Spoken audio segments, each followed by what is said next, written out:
Qandli diabet kasalligida operatsiya qilish kerakmi yoki kerak emasmi?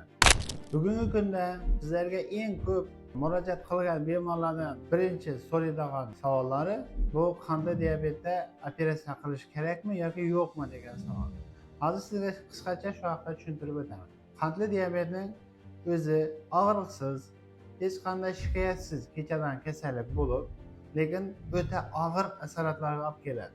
Bularga yurak infarkti, insult, oyoqlarda bitmaydigan yaralar paydo bo'lishi, pochkaning, buyrakning ishdan chiqishi, ko'zlarning ko'rmay qolishi kabi va undan boshqa asoratlari ko'p.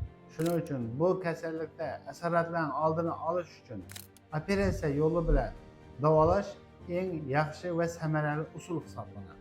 Qandli diabet kasalligida bemorning tana vaznining yoki tana vazni indeksining ahamiyati yo'q.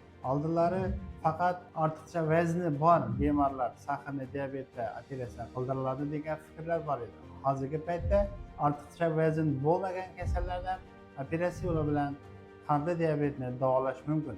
Agarda sizdan shunga o'xshash savollar bo'lsa, bizga murojaat qiling va to'liq ma'lumotga ega bo'ling.